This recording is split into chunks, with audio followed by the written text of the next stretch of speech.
Hello everyone, we are in the lecture number 9 और यहाँ पे हम लोग बायोटेक की बात करने वाले हैं। बायोटेक या फिर साथ में आप जेनेटिक इंजीनियरिंग भी बोल सकते हो। देखो, biotech is a very important topic और इसमें बहुत सारे क्वेश्चंस हैं जनरली जो यूपीएससी स्टैटिक टाइप के क्वेश्चन पूछता रहता है। ठीक है। और हम लेकिन यहाँ पर जो बातें करने वाले हैं वो करंट अपडेटेड जो मतलब अपडेशंस जो रहा है इस साल के लिए, that is the important topic, उस पर हम लोग बात करेंगे। बायोटेक में जहाँ जहाँ पर कुछ लगेगा मुझे कि यहाँ थोड़ी स्टार्टिंग मुझे बतानी चाहिए कॉन्सेप्ट को समझाने के लिए, जो करंट अपडेट्स हैं वो मैं यूज़ करता रहूँगा। But still I will advise everyone कि आपको स्टैटिक का नॉलेज बायोटेक में भी होना चाहिए।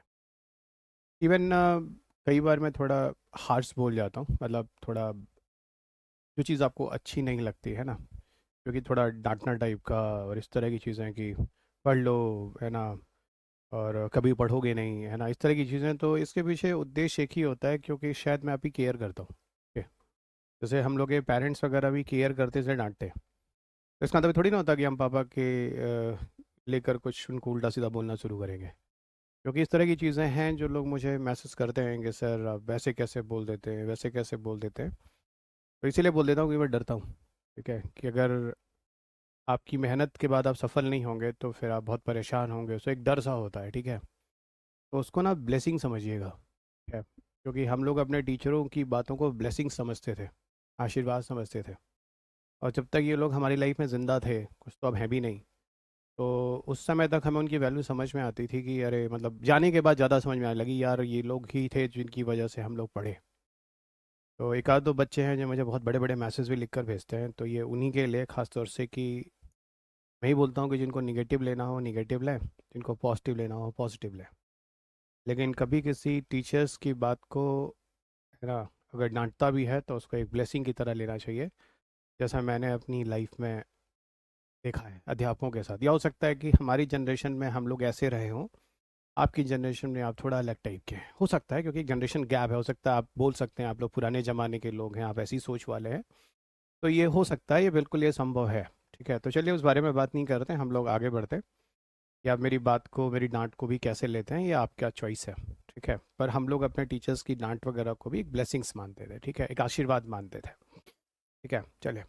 तो वही मैं कह रहा था कि इसमें जो करंट अफेयर्स के टॉपिक्स होंगे इनके साथ कुछ स्टैटिक भी होगा जो मैं आपको बीच बीच में ऐड ऑन करता चलूँगा। तो लेट अस स्टार्ट। मेरा नाम डॉक्टर रवि अग्रहरी है और आप मुझे डॉक्टर रवि अग्रहरी क्लासेस इस प्लेटफॉर्म पर सुन रहे हैं। और वीडियो की शुरुआत में आपको मैं बता देता हूँ कि ये सारा पीडीएफ जो है, ये पीडीएफ को आप जाकर doctor Ravi Agrahari, Ravi P Agrahari official, है ना, ऑफिशियल, ये टेलीग्राम है जहाँ पर जाकर आप इस पीडीएफ को सीधा डाउनलोड कर लीजिएगा और इसका प्रिंट आउट निकाल लीजिएगा और अपना समय बचाइएगा। शुरुआत में यही वो टेलीग्राम चैनल है जहाँ के लिए मैं आपसे कह रहा था। आप टाइप करना doctor Ravi P Agrahari official, यहाँ पे आपको मिल जाएगा। फेसबुक पेज पे भी है, मैं आपको मिल जाऊँगा, इंस्टाग्राम पे भी मिल जाऊँगा। इसके अलावा यूट्यूब चैनल पे जहाँ आप मेरे वीडियोज़ अपलोड होते हैं, जो मैं आपको यहाँ पर शेयर करता हूँ। और एक चीज़ मैं आपको बता दूं कि जो एंथ्रोपोलॉजी का बैच है, ऑप्शनल एंथ्रोपोलॉजी, तो ये मैं शुरू कर रहा हूँ। क्या, तो अगर आप एंथ्रोपोलॉजी ऑप्शन लेना चाहते हैं, it's a very easy subjects, और कुछ चीज़ें हैं जो कोर एरियाज़ हैं, अगर आपको समझ में आ गया तो एंथ्रोपोलॉजी में आप इजीली 300 प्लस स्कोर कर सकते हैं। मतलब थोड़ा सा एफर्ट आपको लगाना होगा मेरे मेहनत करने के बाद, और एक कंसाइज सिलेबस है और आप चीज़ों को आसानी से कंपाइल कर सकते हैं। और 300 प्लस ऑफ ऑप्शनल में स्कोर कर सकते हो, तो ये बैच भी जो है वो शुरू हो रहा है। और इसके बारे में भी आपको जानकारी यहाँ मिल जाएगी, डॉक्टर रवि पी अग्रहरी, जिस दिन से ये कोर्स लॉन्च होगा तब से चलेगा। पर यहाँ पे मैं 100 to 150 स्टूडेंट्स को ही लेना है मुझे, ये मैंने आपको पहले भी बताया है। और एक टेलीग्राम चैनल ही मैंने बनाया है, anthropology optional by Ravi Agrahari, आप चाहे तो वहाँ पे देख सकते हैं। करीब 900 से ज़्यादा लोगों ने उस टेलीग्राम को ज्वाइन किया हुआ है। Those are actually interested for anthrology, anthropology option from entire India. और ये पूरा का पूरा जो क्लास है ये ऑनलाइन ही होने वाला है। तो आप अगर एंथ्रोपोलॉजी आप सोचते हैं या स्टिल अभी एंथ्रोपोलॉजी में आपको ऑप्शन में स्कोर नहीं कर पा रहे हैं, तो आप यहाँ पर अगर चाहें तो ज्वाइन कर सकते हैं। ये ऑप्शनल की क्लास है, ऑप्शनल का बैच है, करीब 5 to 6 मंथ का बैच होगा, ऑनलाइन क्लासेस होंगी और रात में होंगी। ठीक है, अगर आप कहीं ऑफिस गोइंग है या आप कहीं क्लासेस भी आपकी चल रही हैं, तो should not have to worry. आप रात में आराम से बैठिए, खा पी कर या जब भी है, और आराम से आप इसमें 2-2.5 घंटे की क्लास आराम से कीजिए। एक अनाउंसमेंट था जो हर बार मैं वीडियो के लास्ट में बोलता हूँ, तो मैंने इस बार सोचा कि आपको पहले ही बता दूँ कि एंथ्रोपोलॉजी ऑप्शनल आप कर सकते हैं। बहुत ही आसान सा है, और आप में से काफ़ी लोग जानते हैं कि जब मैं चीज़ों को पढ़ाता हूँ तो बहुत रिसर्च एंड डेवलपमेंट यानी पूरा R&D करके ही पढ़ाता हूँ, और to the point exam oriented पढ़ाता हूँ। ठीक है, तो अगर आप चाहें तो यहाँ पे जा सकते हैं। It is generally for the students those are interested for anthropology optional. ठीक है, तो let us start with the biotechnology और इससे रिलेटेड जो करंट अफेयर्स अपडेट्स रहे हैं। देखो, why this is called biotechnology, तो शुरुआत में एक लाइन मैं बता दूं। इसमें दो टर्म है, एक बायो है और एक टेक्नोलॉजी है। Bio term define as a living beings या living organisms. Okay, define as a living beings या लिविंग ऑर्गेनिज्म। और टेक्नोलॉजी जल्दी वेन एवर वी डिस्क्राइब, तो we always call them as a, it is a technologies are those which are develop by the human being for the welfare of human being. यानी मानव द्वारा मानव के कल्याण के लिए जो चीज़ बनाई जाती है वो तकनीकी ही होती है। तकनीकी है जिसकी मदद से आप मेरी क्लास यहाँ पर लाइव सुन सकते हैं, या अपलोड कर देता हूँ, आप सुन लेते हैं, और हम सब इंटरनेट के माध्यम से दूसरे से जुड़ सकते हैं। ये सारी चीज़ें कहीं ना कहीं टेक्नोलॉजी ने आपके जीवन को और अच्छा और आरामदायक बनाया, ईजी बनाया। तो ऐसी टेक्नोलॉजी जो ह्यूमन द्वारा बनाई जाती है, और यहाँ पर एक्चुअल में मानव के कल्याण के लिए लिविंग ऑर्गेनिज्म का यूज़ किया जाता है। अब लिविंग ऑर्गेनिज्म में प्लांट भी हो सकते हैं, एनिमल्स भी हो सकते हैं, और या तो फिर माइक्रो ऑर्गेनिजम्स भी हो सकते हैं। एक लाइन में अगर बोलूँ तो it is a technology derive from living beings, यानी यहाँ पर कहीं प्लांट्स, कहीं एनिमल्स, कहीं माइक्रोनिज्म, उनका यूज़ होता हुआ आपको दिखेगा। ओके, सो पहला टॉपिक है जो कि बड़ा कॉमन टॉपिक है, जेनेटिकली मॉडिफाइड ऑर्गेनिजम्स। बहुत बड़ा टॉपिक है, कम से कम 1.5 घंटे 2 घंटे लग जाते हैं उसका पूरा स्टैटिक कवर करने में। पर फिर भी थोड़ा सा मैं इसको ब्रीफ में, शॉर्ट में कवर करता हूँ, काफ़ी कुछ आपको बताने की कोशिश करता हूँ। देखो, जीन्स होते क्या हैं, वो कैरेक्टर्स जो पेरेंट्स टू नेक्स्ट जनरेशन चलते हैं, मतलब पीढ़ी दर पीढ़ी चलते हैं, माँ बाप से बच्चों में जाते हैं, वो जीन्स ही कहलाते हैं टेक्निकल भाषा में। ये जीन एक्चुअल में होते कहाँ हैं, तो आपने सुना होगा हमारे माँ बाप हमें क्रोमोसोम्स देते हैं। ओके, इन क्रोमोसोम्स के अंदर एक्चुअल में, थोड़ा सा ब्रीफ बताता हूँ हल्का सा। इन क्रोमोसोम्स के अंदर आपने सुना होगा कि जो मेल हैं वो XY हैं, जो फीमेल हैं वो XX हैं। ये वही क्रोमोसोम्स हैं जो हमारे मम्मा पापा से होकर हमारे अंदर आते हैं। ठीक है, इन्हीं क्रोमोसोम्स के अंदर जो हमारे माँ बाप से हमें मिलते हैं, गॉट इट, हमें इन्हीं क्रोमोसोम्स के अंदर होते हैं DNA। क्या होते हैं क्रोमोसोम्स के अंदर? DNA। और इसी DNA के अंदर होते हैं एक्चुअल में जीन्स। इन्हीं DNA के अंदर होते हैं एक्चुअल में जीन्स। और यही क्रोमोसोम्स जो हमें अपने माँ बाप से मिलते हैं, उसका मतलब हमें वही DNA अपने माँ बाप से मिलते हैं, इसका मतलब वही हमें जीन अपने माँ बाप से मिलते हैं।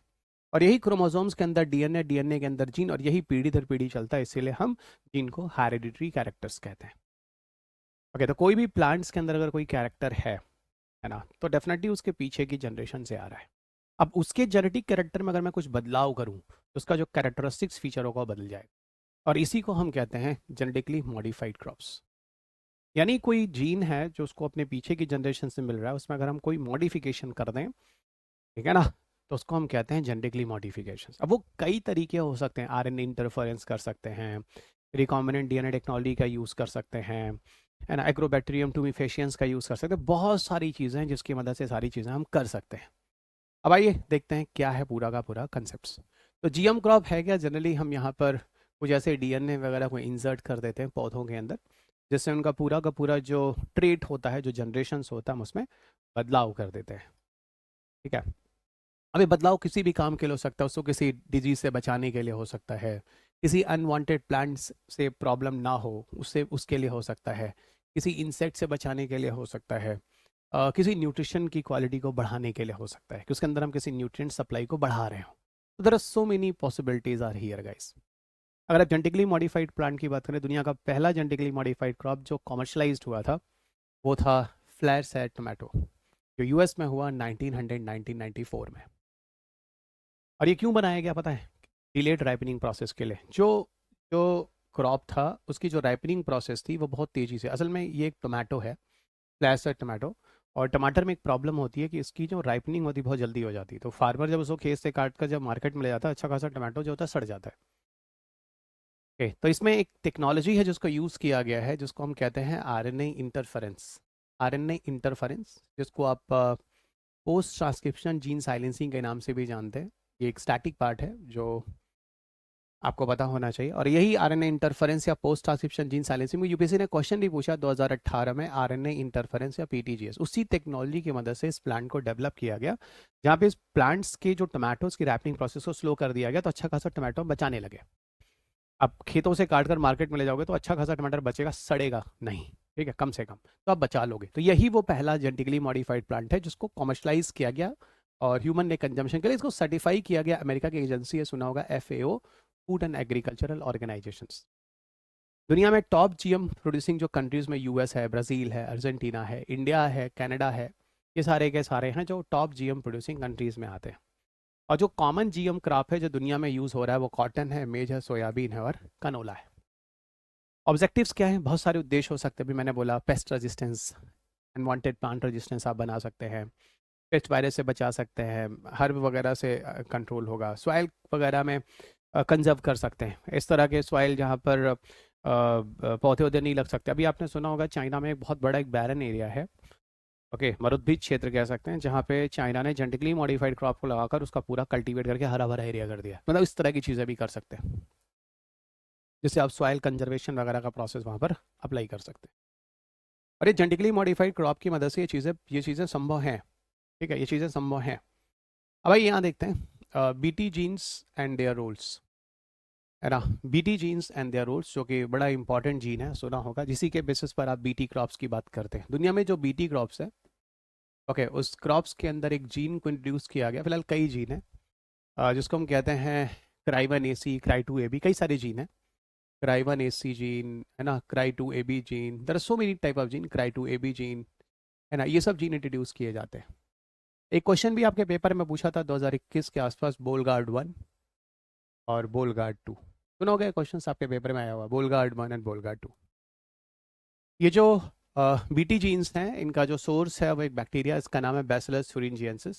इस बैक्टीरिया के अंदर एक जीन पाया जाता है जिसका नाम है क्राई1AC, क्राई2AB, इस तरह के जीन पाए जाते हैं, ओके। और इन्हीं जीन्स को इंट्रोड्यूस किया गया उन पौधों के अंदर जिन्हें बॉलवर्म नामक कीड़ा जो था खाता था और पौधों को बर्बाद कर देता था। तो जब प्लांट्स के अंदर ये क्राई1AC जीन वगैरह इंट्रोड्यूस किया गया तो उनके अंदर एक रेजिस्टेंस आ गया। और इस जीन के अंदर अच्छा, ये जीन कहाँ से लिया गया था? ये जीन लिया गया था बैसिलस thuringiensis बैक्टीरिया से निकाला गया था।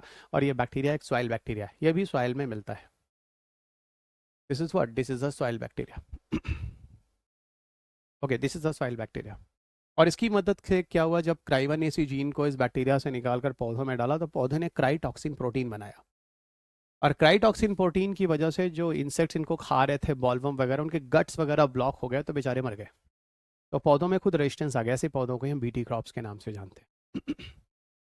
तो जीन इंसर्ट किया गया बीटी कॉटन वगैरह के अंदर और पेस्ट रेजिस्टेंस से कैरेक्टर को बनाया गया, यही जीन्स थे क्राई1AC।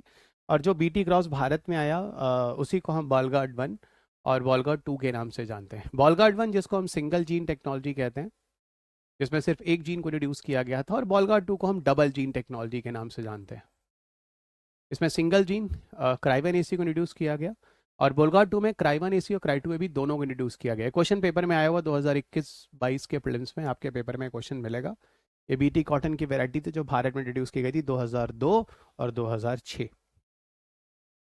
ओके, अब जीएम क्रॉप को बनाने के बहुत सारे तरीके हैं, ठीक है, सारे तरीके हैं, जैसे एग्रोबैक्टीरियम टूमिफेशियंस, ओके, मीडिएटेड ट्रांसफर, और दूसरा डायरेक्ट मेथड भी है, किसी जीन को ट्रांसफर करके जेनेटिकली मॉडिफाइड पौधों को बनाने के लिए। एग्रोबैक्टीरियम टूमिफेशियंस एक सॉइल बैक्टीरिया है, इसका यूज़ किया जाता है, इनमें एक डीएनए पाया जाता है, एक naturally transfer a segment of its DNA, है ना। और ये जो डीएनए होता है इसको टीआई प्लाज्मिड या टीडीएनए के नाम से जानते हैं, जो एग्रोबैक्टीरियम टूमिफेशियंस के अंदर होता है, ठीक है। ये क्या करता है, किसी प्लांट्स वगैरह के अंदर जो जीनोम्स होते हैं उसके अंदर ट्रांसफ़र करने के लिए यूज़ किया जाता है, एग्रोबैक्टीरियम टूमिफेशियंस वगैरह के बारे में। इसी को हम कहते हैं एग्रोबैक्टीरियम मीडिएटेड जीन ट्रांसफ़र। एक बहुत ही कॉमन मेथड है जो किसी भी ट्रांसजेनिक पौधे को बनाने के लिए यूज़ किया जाता है। ट्रांसजेनिक पौधे का मतलब होता है ट्रांसफ़र ऑफ जीन के बाद जो पौधा बनता है, ठीक है ना। तो agrobacterium tumefaciens as a soil bacteria, इसके अंदर पाए जाने वाला एक डीएनए है जिसका यूज़ किया जाता है जीन को ट्रांसफ़र करने के लिए from one two another side, okay. और डायरेक्ट मेथड में कुछ टेक्नोलॉजी डेवलप किए गए, जैसे जीन गन मेथड है, जो बायोलिस्टिक्स कहते हैं, इलेक्ट्रोपोरेशन, माइक्रो इंजेक्शन, ये कुछ टेक्नोलॉजीज हैं। इसके माध्यम से आप सीधा जीन को इंटर कर सकते हैं किसी भी प्लांट्स के अंदर, किसी भी ऑर्गेनिजम्स के अंदर जीन ट्रांसफर संभव है। अब बात होती है कि जीएम क्रॉस वगैरह के एडवांटेजेस क्या है। बहुत सारे एडवांटेजेस हैं, जैसे हम अम, किसी पौधे की पैदावार आप बहुत तेज़ी से बढ़ा सकते हैं, मतलब फास्टेस्ट ब्रीडिंग एंड कैपेसिटी हो जाएगी। पेस्ट रेजिस्टेंस जैसी चीज़ें बता सकते हैं, जैसे पौधे को रेजिस्टेंस हो जाएगा, कीड़े वूड़े नहीं खाएंगे, उसको बर्बाद करेंगे। Virus resistance, drought resistance, flood resistance, herbicide resistance हो जाएगा, है ना। इसके अलावा बायो फोर्टिफिकेशन कर सकते हैं। बायो फोर्टिफिकेशन का मतलब होता है हम किसी प्लांट्स वगैरह के अंदर उसके जो फूड्स वगैरह मिल रहा है उसके न्यूट्रिशन की क्वालिटी को बढ़ा सकते हैं। जैसे एक एग्जांपल बताऊं तो मैं आपको बोलूँगा, गोल्डन राइस की बात कर लेते हैं। गोल्डन राइस एक जेनेटिकली मॉडिफाइड क्रॉप है जो बनाया गया, जिसमें विटामिन ए की क्षमता को बढ़ाया गया। इस पौधे में कुछ जेनेटिक ट्रांसफर करने के बाद कुछ बीटा कैरोटीन्स की मात्रा बढ़ाई हमने, बीटा कैरोटीन्स की मात्रा बढ़ाई। ये क्वेश्चन ये भी आया हुआ है, बड़ा पुराना क्वेश्चन, बीटा कैरोटीन की मात्रा बढ़ाई। ये क्वेश्चन 2010 के 11 के आसपास प्रीलिम्स में आपको मिलेगा। गोल्डन राइस, तो after transferring of certain gene हमने क्या किया, गोल्डन राइस मतलब राइस के पौधे में कुछ जीन को ट्रांसफर करने के बाद उनके अंदर बीटा कैरोटीन बनने लगा, और बीटा कैरोटीन बनने की वजह से उनका जो ग्रेन का कलर था वो गोल्डन कलर हो गया। और वही वेराइटी दुनिया में पॉपुलर हुई गोल्डन राइस के नाम से। ओके, वही वेराइटी पॉपुलर हुई दुनिया में गोल्डन राइस के नाम से। और जैसे ही आप बीटा कैरोटीन खाते हो, वो बीटा कैरोटीन डाइजेस्ट होकर विटामिन ए में कन्वर्ट हो जाता है। तो अगर किसी को विटामिन ए की डेफिशिएंसी, आप खाओ ना इसको, आप खाओ इसको, आपकी प्रॉब्लम रिजॉल्व हो जाएगी। सस्टेनेबल फार्मिंग है, न्यूट्रिशनल वैल्यू बढ़ा रहे हो, फूड सिक्योरिटी वगैरह के लिए अच्छा, तो ये तो आप समझ सकते हो। डिसएडवांटेजेस वगैरह भी देखा गया, जैसे कि बहुत सारे रीजंस हैं, लोगों ने जीएम क्रॉप्स वगैरह के खिलाफ प्रोटेस्ट भी किया। क्वेश्चन भी पूछा था, what is the reason behind the protest of BT brinjal. अगर आप 2017 वगैरह के आसपास का प्रीलिम्स का पेपर देखोगे तो आपको मिल जाएगा। ओके, बहुत सारी रीजंस है, उसमें यह था कि भाई ठीक है, हॉरिजॉन्टल जीन ट्रांसफर करने से होता हो सकता है एंटीबायोटिक या पेस्टिसाइड रेजिस्टेंस हो जाए। इन पौधों में भी ये रिपोर्ट आए हैं कि जैसे बीटी वीटी क्रॉप है, उनमें भी रेजिस्टेंस हो गया, आप कीड़े वीड़े उनको भी खा रहे हैं, उनको भी डिस्टर्ब नहीं है। हेल्थ रिस्क वगैरह को लेकर से बोला गया कि अगर आप बीटी ब्रिंजल जैसे पौधे को खाते हो तो 33 तरह के साइड इफेक्ट्स होते हैं। अमेरिका में एक सर्वे हुआ, रिसर्च हुआ कि बीटी ब्रिंजल अगर खा लो तो उससे करीब करीब 33 टाइप के साइड इफेक्ट होते हैं। और कुछ रिपोर्ट्स तो यहाँ तक आए हैं, पेपर में पब्लिश हुए हैं, कि अगर इस तरह के जेनेटिकली मॉडिफाइड क्रॉप खाओगे तो आपकी इम्यूनिटी कम होती है। कौन खाना चाहेगा भाई, जिससे आप और कमजोर हो जाओ। तो हेल्थ वगैरह का इशू है। पेस्ट रेजिस्टेंस वगैरह के केसेस भी हैं जो आप देख रहे हैं कि अब कीड़ों को भी बीटी क्रॉप के अगेंस्ट में रेजिस्टेंस आया है। ओके, हर्बिसाइड ओवर यूज जो है बहुत ज़्यादा, ठीक है, करना पड़ रहा है ना। लॉस ऑफ डाइवर्सिटी भी है, पॉलिनेटर रिस्क। अब डाइवर्सिटी और पॉलिनेटर रिस्क में क्या, देखो ऐसा है कि मान लो बीटी क्रॉप ही आप लगाते हो, तो बीटी क्रॉप जो है लगाते हो तो ये सिर्फ बॉलवर्म को ही नहीं मारता है, इसके अलावा कुछ और भी इंपॉर्टेंट कीड़ों को मार देता है। वो इंपॉर्टेंट कीड़े जो होते हैं अगल बगल के ना, पॉलिनेटर्स होते हैं, जो पॉलन ग्रेन को इधर से उधर करते हैं। जैसे पॉलिनेशन और फर्टिलाइजेशन होता है, नई जनरेशन आती है, नई बीज बीज आते हैं, सीड्स आते हैं।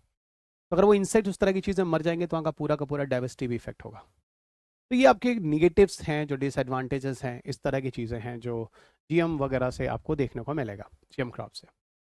तो ठीक है, कुछ एप्लीकेशंस में जैसे बायो फोर्टिफिकेशन है, गोल्डन राइस अगर मैं अभी बता रहा था, as a beta carotene vitamin A के सोर्स के रूप में हम एडिबल वैक्सीन बना सकते हैं रिकॉम्बिनेंट डीएनए टेक्नोलॉजी की मदद से। ओके, जैसे एक रिकॉम्बिनेंट टोबैको बनाया गया, जिसकी मदद से हेपेटाइटिस बी के खिलाफ हम दवा बना सकते हैं, यूज़ कर सकते हैं। एडिबल वैक्सीन्स बन सकता है। बायोफिल जो 4th जनरेशन बायोफिल है, जिसमें हम लोगों ने जेनेटिकली मॉडिफाइड क्रॉप को यूज़ किया है, वो यूज़ कर सकते हैं। फाइटो रिमीडिएशन कर सकते हैं, जैसे कुछ जेनेटिकली मॉडिफाइंग बैक्टीरिया, आप इन्वायरमेंट में पढ़ोगे ऑयल जेपर, तो जेनेटिकली मॉडिफाइंग बैक्टीरिया बना सकते हैं और किसी पोल्यूशन वगैरह को दूर कर सकते हैं। कहीं ऑयल स्पिल वगैरह है पानी में, कहीं तेल वेल का रिसाव हो रहा है, तो उसको भी ख़त्म कर सकते हैं। तो ये सारे बेनिफिट्स हैं यहाँ पे जो आपको मिलेंगे। अब देखो, इंडिया में अगर हम जीएम क्रॉप को लेके बात करें तो 2002 में बीटी कॉटन को इंट्रोड्यूस किया गया। ओके, बहुत सारे बाद में भी आए, बीटी मस्टर्ड आया, बीटी बिंचल आया, बाद में इनको बंद कर दिया गया, लेकिन बीटी कॉटन अभी भी है। बीटी कॉटन देखो तो खाते नहीं है, बिंजल और मस्टर्ड के साथ देखो तो खाते, तो साथ हेल्थ इशू वाला भी प्रॉब्लम है। इवन बीटी कॉटन अब उतनी जगह लग भी नहीं रहा, बहुत कम लग रहा है। बीटी ब्रिंजल वगैरह देखो अप्रूव हुआ 2009 में, बाद में इसको होल्ड कर दिया गया। जीएम मस्टर्ड है जो अभी अवेटिंग है, जो काम चला, अभी अभी देखते हैं कब आता है। इसको हम एक्चुअल में DMH11 के नाम से जानते हैं, DMH11। ये भारत द्वारा बनाया गया, बीटी क्रॉप्स भारत द्वारा नहीं बनाया गया। बीटी क्रॉप कैलिफोर्निया की कंपनी है ना। सॉरी, बेल्जियम की एक कंपनी है प्लांट जेनेटिक सिस्टम, उन्होंने बनाया था। बाद में इस कंपनी को एक्वायर कर लिया था अमेरिका की नॉन गवर्नमेंटल कंपनी है मॉन्सेंटो ने। तो आज मॉन्सेंटो ही है जो बीटी क्रॉस बनाता है। भारत का अपना एक, भारत ने बनाया एक जीएम मस्टर्ड है, जिसपे 2018 के आसपास, देखना 17-18 के आसपास आपके पीटी में क्वेश्चन आया हुआ है। DMH11, जिसको हम कहते हैं धारा मस्टर्ड हाइब्रिड 11, धारा मस्टर्ड हाइब्रिड 11। ये एक हाइब्रिड मस्टर्ड वेराइटी है, ब्रासिका एजेंसिया है ना, उसी के थ्रू इसमें बनाया गया है। बहुत सारे जीन्स हैं जिसका बारनेस, बार स्टार, ये सब जीन्स हैं जिनकी मदद से हमने इस तरह के पौधों को बनाया। लेकिन अभी भी देखो, ये अभी कॉमर्शलाइज नहीं हुआ, अभी हम इसका वेट कर रहे हैं, स्टिल अवेटिंग कॉमर्शलाइज्ड। इसका अप्रूवल होता है जो भारत सरकार देता है। पहले लेवल पे इसका अप्रूवल देती है GAC, genetically engineering appraisal committee. से ये क्वेश्चन आया हुआ है, इन्वायरमेंटल प्रोटेक्शन एक्ट 1986 के अंदर ये कमेटी आई है। ये भारत के अंदर जितने भी जेनेटिकली मॉडिफाइड क्रॉप्स वगैरह हम लगाते हैं उनका सर्टिफिकेशन देता है। पता नहीं अब खाओ और कहीं मर जाओ तो, इन्वायरमेंट को नुकसान हो जाए, ह्यूमन को नुकसान हो जाए, तो ये कमेटी है जो चीज़ों को चेक करके फिर अपने रिपोर्ट देती है। और इसी कमेटी के अप्रूवल के बाद MOEF-NCC का फाइनल अप्रूवल आता है, जो देश की लीडिंग मिनिस्ट्री है इन्वायरमेंट को लेके, ministry of environment, forest and climate change. तो आपको बताऊं तो GM मस्टर्ड जो DMH11 की बात कर रहा हूँ, उसका अप्रूवल GAC दे रखा है, लेकिन MOEF-NCC पर अभी इसके पास होल्ड है, अभी इसका फाइनल निर्णय नहीं आया। नहीं तो हो सकता है आपको भविष्य मिल जाए। भारत का अपना जेनेटिकली मॉडिफाइड क्रॉप भारत ने बनाना शुरू कर दिया, जो कि कॉमर्शलाइज हो गया, जिसका नाम है GM मस्टर्ड या DMH11, फुल फॉर्म धारा मस्टर्ड हाइब्रिड 11। ये BT मस्टर्ड बिल्कुल नहीं है, don't be confused. Other crops जो ट्रायल में है अभी, टोमेटो है, मेज़ है, चिकपी है, देखते हैं कब भारत में सब चीज़ें होने वाली। बहुत सारी बॉडीज़ हैं जो इस तरह की चीज़ों को चेक करती हैं, रेगुलेट करती हैं। जैसे अभी हम GAC की बात कर रहे थे, GAC देखो यहाँ लिखा भी है, genetically engineering appraisal committee approves the environmental release of GMOs, और ये काम करता है MOEF-NCC। इसके अलावा और भी चीज़ें हैं, RDAC है, रिकॉमेंड DNA एडवाइजरी कमेटी है, मॉनिटर करता है जो बायोटेक में जो विकास जो चीज़ें हो रही हैं। RCCGM है, review committee on genetic manipulation, review करता है हाई रिस्क GM रिसर्च पे। GAC मैंने आपको दे दी दिया, अप्रूव करता है किसी भी जेनेटिकली मॉडिफाइड क्रॉप वगैरह को। SBCC state biotechnology coordination committee है, जो राज्य स्तर पर काम करती है और चेक करती है जो GM, जो जीव हैं, पेड़ पौधे जो भी है बन रहे हैं, उनको उनकी मॉनिटरिंग करती है, उनकी देखरेख करती है, इस तरह से कोई नुकसान नहीं होना चाहिए। तो ये सारे के सारे रेगुलेटरी फ्रेमवर्क हैं भारत में जो काम कर रहे हैं। देखिए, ये जेनेटिकली मॉडिफाइड क्रॉप्स की सारी चीज़ें मैं आपको बता चुका हूँ, ठीक है। एक फिर भी एक आउटलाइन है, आप देख सकते हैं कि हम डिजीज रेजिस्टेंस बना सकते हैं, हर्बिसाइड रेजिस्टेंस बना सकते हैं, पेस्ट रेजिस्टेंस बना सकते हैं, न्यूट्रिशन क्वालिटी बढ़ा सकते हैं। बैसिलस thuringiensis बैक्टीरिया की मदद से हमने BT जीन्स को ट्रांसफ़र किया एंड, और इंसेक्ट से बचाया पौधों को, BT जो बॉलवर्म कीड़े थे उनसे बचाया। बहुत सारे DNA हैं जो इंसर्ट कर सकते हैं पौधों के अंदर, ठीक है। Agrobacterium mediated gene transfer, gene gun related gene transfer, बहुत सारे तरीके हैं जो जीन ट्रांसफ़र के हम यूज़ में ला सकते हैं। तो ये आपके सामने है। देखो, ये डिफरेंट जीनोम सीक्वेंसिंग इनिशिएटिव्स है जो पूरी दुनिया में है, इनमें से कुछ स्पेशली भारत में है, कुछ दुनिया में है, और मिलजुल कर काम कर रहे हैं। जीनोम होता क्या है? जीनोम होता है सम ऑफ ऑल द जीन्स। अगर हम सारे जीन की को जोड़ लें, सम ऑफ ऑल द जीन्स, अगर हम सम ऑफ ऑल जीन्स कर लें, इसको हम कहते हैं जीनोम। लगभग 24,000 जीन मान लेते हैं। 1990 से काम शुरू हुआ था और 2003 में, यानी 13 साल लगे थे इसको पूरा करने में। 6 Nations involve in this work, उसमें भारत नहीं था, और मिलकर उन्होंने ह्यूमन का पूरा जीनोम सीक्वेंसिंग कर डाला, मतलब सारे जीन्स देख डाले। पता है आपकी बॉडी में जो DNA है उसकी लंबाई कितनी है? 3 billion base pair length of DNA।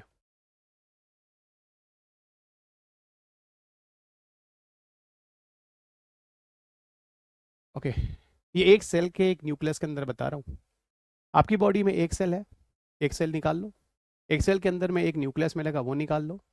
एक न्यूक्लियस के अंदर कुल 23 पेयर ऑफ क्रोमोसोम मिलेगा, वो निकाल लो। क्रोमोसोम मिलेगा, हर क्रोमोसोम में एक DNA होता है, तो कुल मिला के 46 DNA होगा, वो निकाल लो। इस 46 DNA के अंदर जो बेस पेयर होते हैं, AT, GC, CG, AT, अगर बेसिक आपको पता है, उनकी लेंथ लोगे तो आपको लगभग 3 बिलियन बेस पेयर आएगा। और ये पूरा 3 billion base pair length of जो डीएनए, इसकी पूरी स्टडी की गई, जिसके अंदर कुल जीन 24,000 ढूंढे गए इस जीन ह्यूमन जीनोम प्रोजेक्ट के अंदर, जिसमें 13 साल लगे थे। यही मैं आपको बता रहा था। और जीन्स अगर आपने देख लिया अपनी बॉडी के अंदर, अब यही पीढ़ी दर पीढ़ी आपके अगली जनरेशन में चले। दुनिया में कहीं भी अगर ह्यूमन है, उसके जीनोम की बात करोगे, उसके जीनोम का साइज कितना बोलोगे? 3 billion base pair length of DNA. America, Russia, Japan, Pakistan, China, Nepal, सब में 3 billion base pair length of DNA. ये है ह्यूमन जीनोम। अगर कहीं हमें कोई फॉसिल मिले, उसमें 3 billion base pair length of DNA मिल जाए, ये ह्यूमन का फॉसिल है।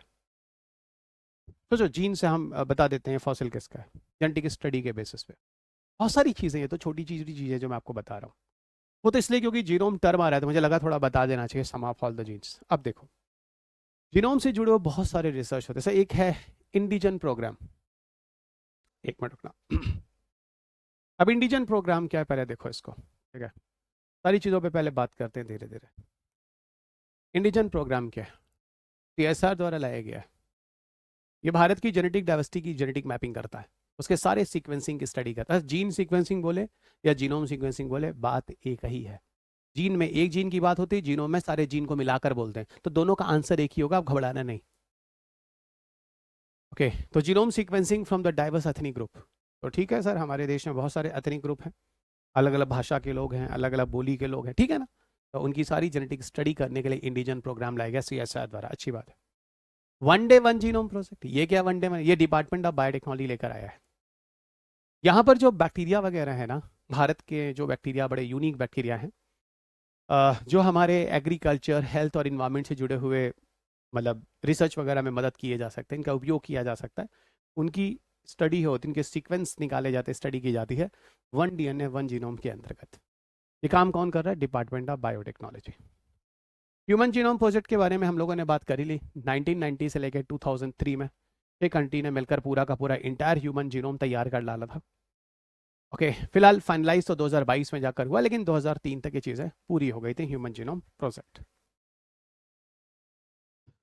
1 लाख जीनोम प्रोजेक्ट जो यूनाइटेड किंगडम लेकर आया है, देखो यूनाइटेड किंगडम लेकर आया है, इसमें करना क्या, लगभग लगभग 85,000, 85,000 NHS यानी नेशनल हेल्थ सर्विसेज के अंतर्गत है ना, जो पेशेंट हैं, जो जिनको विशेष तरह की कुछ रेयर डिजीजेज हैं, जैसे कैंसर है, इस तरह की बीमारियां हैं, उनको उनकी जेनेटिक स्टडी की जाएगी इसके अंतर्गत। क्योंकि अब जैसे कैंसर वगैरह है, वो क्या है, वो म्यूटेशंस हैं, सडन जेनेटिक चेंजेस हैं, तो जीन के बेसिस पे हम कैंसर को समझने में समझ सकते हैं, ऐसे कह सकते हो।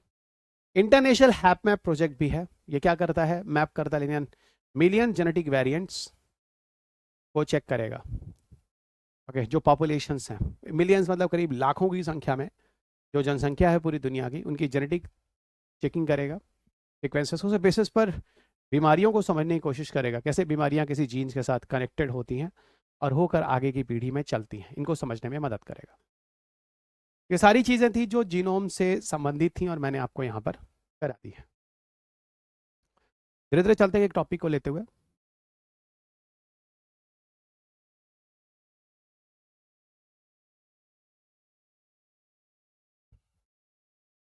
अगला टॉपिक है आरएनए एडिटिंग।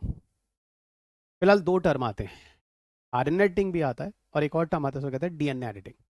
एक कंपैरेटिव स्टडी भी कर दूंगा आरएनए एडिटिंग और डीएनए एडिटिंग में, इसके लास्ट में, ठीक है? आरएनए और डीएनए आप में से काफ़ी लोगों को पता ही होगा, ये जेनेटिक कैरेक्टर्स होते हैं, जेनेटिक कैरेक्टर्स होते हैं। अब कुछ लोग सोचेंगे कि सर जेनेटिक कैरेक्टर्स का क्या मतलब होता है? एक्चुअल में जो जीन होते हैं ना, वो इसी डीएनए या इसी आरएनए के अंदर होता है।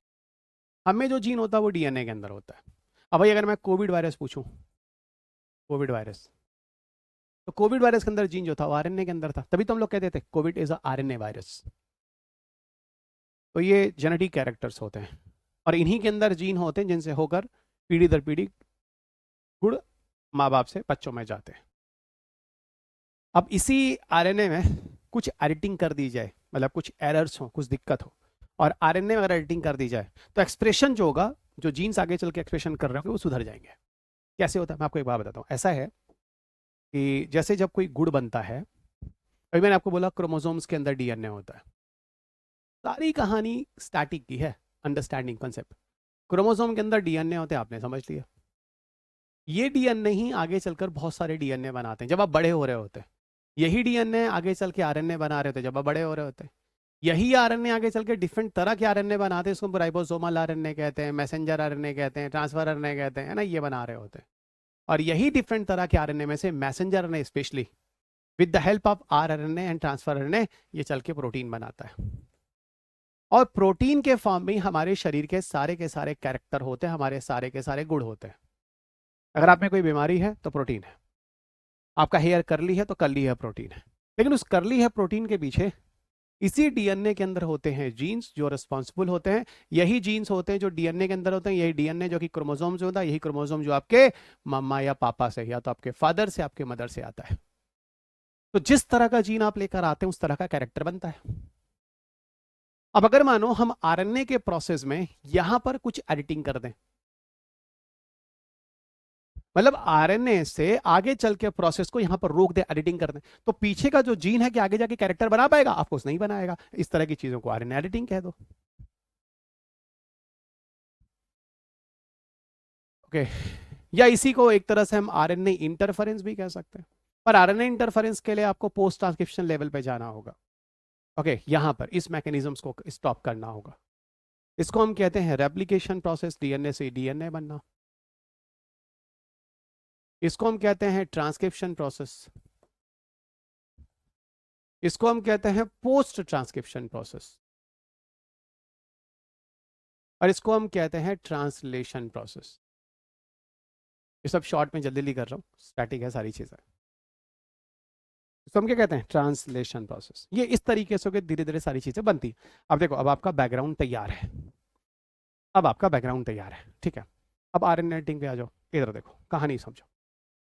एक वेब लाइफ साइंस कंपनी है, हाल ही में एक सिग्निफिकेंट सक्सेस लेती है आरएनए एडिटिंग के केसेस में, और उसका क्लिनिकल एप्लीकेशंस है जो दिखाती है।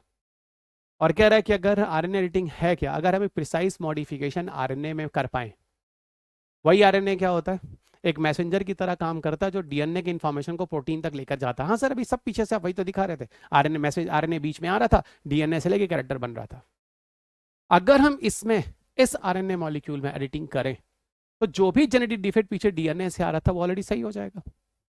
वही प्रोटीन के फॉर्म में जब कोई गुण बन रहा था सही कर देंगे। इस काम करने के लिए जो मैकेनिज्म यूज किया गया, एक एंजाइम का यूज किया गया जिसका नाम है अडार। इस पूरे एडिटिंग प्रोसेस को करने के लिए अडार यूज किया गया। अडार क्या है? एक एंजाइम है, adenosine deaminase acting on RNA. इस एंजाइम की मदद से हमने जो आरएनए की एडिटिंग की है, वही चीज मैं आपको बता रहा हूं। हमने नहीं, इस कंपनी ने, इस कंपनी ने। ओके, और आरएनए जो था वही गाइड कर रहा था, जो एरर्स थे उसको हम करेक्ट कर लेते हैं। आरएनए एडिटिंग अगर हम देखने की कोशिश करें और अगर डीएनए एडिटिंग के साथ हम अगर कंपैरिजन करें, तो फिर मैं आपको बता दूं डीएनए एडिटिंग वैसे बेहतर है। अब किस फीचर पे अगर आरएनए और डीएनए एडिटिंग की बात करें तो बेहतर है? पहला, अगर हम परमानेंसी की बात करें तो आरएनए एडिटिंग टेम्पररी है, 100% परमानेंट नहीं है, क्योंकि ये फिर अपने रिवर्स कंडीशन में आ सकता है।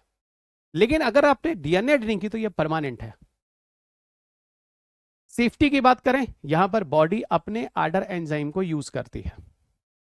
लेकिन यहां पर क्या होता है? यहां पर फॉरेन प्रोटीन, क्रिस्पर वगैरह की चीजों को यूज किया जाता है। क्रिस्पर वही एक स्पेसिफिक एंजाइम होते हैं, जेनेटिक कैरेक्टर वाले एंजाइम होते हैं जो कुछ स्पेसिफिक बैक्टीरिया में मिलते हैं, और जो जो जीन एडिटिंग प्रोसेस को इफेक्टिव तरीके से कराने में मदद करते हैं। और क्रिस्पर कैस9 पर तो क्वेश्चन यूपीएससी ने पूछ लिया है जीन एडिटिंग करने के लिए। ये मॉडर्न तरीका है जिसपे काफी काम चल रहा है। तो वो क्रिस्पर कैस9 वगैरह करते क्या है? जीन एडिटिंग करते हैं, और वो डीएनए की एडिटिंग करते हैं, और ये बाहर से लिए जाते हैं। किसी बैक्टीरिया के अंदर इस तरह के जीन मिला, उसको हमने लिया, यूज किया, और कोई एरर है उसको दूर किया, तो ये सारी चीजें बाहर से मिलती हैं। फ्लेक्सिबिलिटी क्या है? यहाँ effects can be reversed if needed. अगर जरूरत है तो आप उसको लौटा सकते हैं, पर यहाँ पर एक बार बदलाव हो गया तो दोबारा आप लौटा नहीं सकते। अब देखिए, कहीं पर आप बोल लीजिए तो चलो ठीक है डीएनए एडिटिंग बेटर है, कहीं पर आप बोलो आरएनए एडिटिंग बेटर है। तो दोनों के अपने अपने लिमिटेशंस हैं, दोनों के अपने अपने बेनिफिट्स हैं, जो मैंने यहाँ पर आपको दोनों को समझा दिए हैं। चैलेंजेस क्या है आरएनए एडिटिंग में? पहला तो यह है कि ऑफ टारगेट एडिट्स है, हो सकता है कि कुछ अनइंटेंशनल चेंजेस भी इससे हो जाए आरएनए में। शॉर्ट लाइफ इफेक्ट है, हो सकता है आपको बार बार दोबारा फिर ट्रीटमेंट करना पड़े, कुछ ही समय के लिए टेम्प्रोरी और ट्रीटमेंट काम करे। डिलीवरी इश्यूज है, ओके, क्योंकि असल में क्या है, ये लार्ज मॉलिक्यूल्स होते हैं, तो इनको आसानी से कहीं डिलीवर करना आसान नहीं होता है, जो भी मैं पीछे आपको बता रहा था। ओके, जो एंजाइम वगैरह हम यूज़ करते हैं, इमर्जिंग एप्लीकेशन है, ठीक है, आगे चल के बहुत सारी जेनेटिक बीमारियों को हम ठीक कर सकते हैं, जैसे हटिंगटन है, A180 है, न्यूरोलॉजिकल डिसऑर्डर पार्किंसन जैसी बीमारियां हैं, कैंसर जैसी बीमारियों को ठीक कर सकते हैं, आई डिसऑर्डर है, ABCA4, रेटिनोपैथी, ये सारी बीमारियां संभव हो सकती हैं कमिंग फ्यूचर में RNA एडिटिंग की मदद से, जो हम यूज़ करेंगे।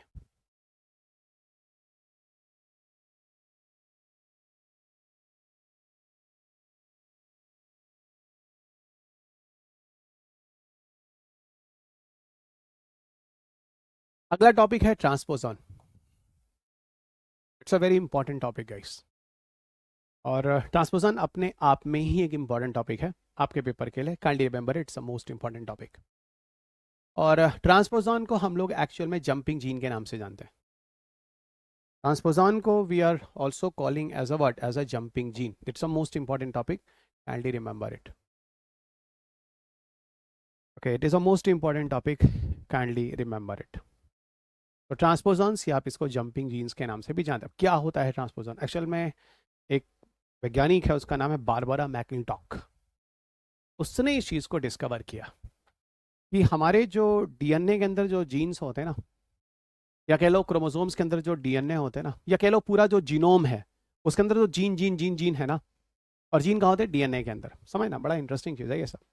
अभी मैंने आपको कहा कि जीनोम जो होता है वो क्या होता है, इसकी जो यूनिट होती है वो जीन होती है। और जीनोम क्या होता है? सारे जीन के सम को जीनोम कहते हैं। जीन जो होता है वो कहाँ होता है? DNA के अंदर होता है। कुल कितना DNA होता है हमारे एक सेल के न्यूक्लियस के अंदर? तो अभी बोला कि sir 3 billion base pair length of DNA होता है। ठीक है, यही फायदा होता है क्लासरूम का फायदा। स्टैटिक बढ़िया हो जाता है, स्टैटिक बढ़िया हो जाता है। और एक बार अगर स्टैटिक, और आप लिटरली बताऊं तो क्लासेस वासे इसीलिए करते हैं, स्टैटिक के लिए करते हैं, सही बता रहा हूँ। करंट्स तो पता नहीं आपका पहला अटेम्प्ट होगा, दूसरा अटेम्प्ट होगा, तीसरा अटेम्प्ट, वैसे तो अलग बात है जब हम लोग क्लास लेते हैं, जब आप या तो मेरी ऑनलाइन क्लास सुने हो या फिजिकल क्लास सुन रहे हो, ठीक है, तो वहां पर मैं आपको स्टैटिक के साथ करंट जोड़ देता हूँ, फिर कहता हूँ आगे का करते रहना। ओके, लेकिन अब आप बताओ, आप करंट्स पढ़ रहे हो, स्टैटिक समझ में नहीं, क्या आप समझोगे ट्रांसपोजन और जंपिंग जीन्स? यही बात है जब मैं कहता हूँ आपको बुरा लगता है कि सर आप निगेटिव क्यों बोलते हैं भाई, तो हमको ये बोलना चाहिए बिना पढ़े तुम्हारा हो जाएगा। सबको पता है कि जब आप UPSC की तैयारी शुरू करने जा रहे हो, आपके पेरेंट्स आपको बोला था बेटा सोच लो, बेटी सोच लो, मेहनत बहुत करना पड़ेगा, फिर भी आपने बोला हाँ हम कर लेंगे, और आप मेहनत नहीं कर रहे हैं, और आपको ये लगता है कि आप अगली पीढ़ी को बदल देंगे, आपकी आगे की कंडीशंस फैमिली की सुधर जाएगी, तो ओवर कॉन्फिडेंस में यही बोलूंगा। अब यही बात है कि आपको बुरा लगता है सब ऐसे कैसे बोल देते हैं, तो हम ये बोलते हैं आप मत पढ़िए, IAS निकल जाएगा, और क्या हम ये बोलना शुरू कर देते हैं। ठीक है, यही तो प्रॉब्लम है आप लोगों के साथ, पेशेंस है नहीं, जल्दीबाजी में है, शॉर्टकट, साल भर पढ़ेंगे नहीं, शॉर्टकट में रहेंगे। पर याद रखिएगा, जिन बच्चों के निकल रहे हैं ना, वो सारे बच्चे शॉर्टकट वाले नहीं है, ये चीज़ अच्छे से ध्यान रखिएगा। ये मैं बात आपको क्लियर कर देता हूँ, ये बच्चे बहुत मेहनत करते हैं, दिन रात एक करते हैं, ना दिन देखा ना रात देखा। कोई इतिहास ऐसे नहीं बन जाता है, और किसी को आपकी कहानी में कोई इंटरेस्ट नहीं है, ये भी मैं आपको बता दूं। जब तक आपका सिलेक्शन नहीं होगा, जब तक शुभम कुमार का सिलेक्शन नहीं होगा, शुभम कुमार की कहानी में किसी को इंटरेस्ट नहीं है। जब तक शक्ति दुबे का सिलेक्शन है, किसी को इंटरेस्ट नहीं है। लेकिन जैसे ही सेलेक्ट हो जाते हैं, मैं बहुत गरीब थी, मैं बहुत गरीब था, मेरे फादर ऐसे थे, मेरी मदर ऐसी थी, मैंने बहुत गरीबी देखी है, यही गरीबी आपने भी देखी है, लेकिन आप में से किसी को इंटरेस्ट, किसी को आपकी कहानी में इंटरेस्ट नहीं। अगर आपको अपनी कहानी में इंटरेस्ट बनाना है तो आपको अपना एग्जाम क्वालिफाई करना पड़ेगा। जितने बच्चे मुझे सुन रहे हैं, सबकी अपनी कहानी है। सर मेरे घर में लड़की है, माँ बाप पढ़ने नहीं दे रहे थे, ठीक है, लेकिन मैंने किसी तरह पढ़ाई की। भाई हर किसी की अलग स्टोरी है, कुछ नहीं सर मेरे पिताजी ने मुझे पढ़ाया, मोटिवेट किया, तो हर किसी की स्टोरी है। वही मैं कह रहा था आपसे, ऐसे नहीं होता कि बिना तपे ही आप और सोना और हीरा बना देते हैं, है ना, चलिएगा, ठीक है, तो वो बात चुभेगी। ठीक है, कहते हैं ना सत्य चुभता है, ठीक है, झूठ तो बड़ा अच्छा लगता है। आइए इधर आइए। अच्छा, तो मैं कह रहा था देखो जंपिंग, अब यही जो DNA जो जीनोम में होते हैं ना, जीनोम का वही पूरे क्रोमोसोम्स के अंदर सारे जीन है, ये ना एक जगह से दूसरी जगह चेंज हो रहे होते हैं।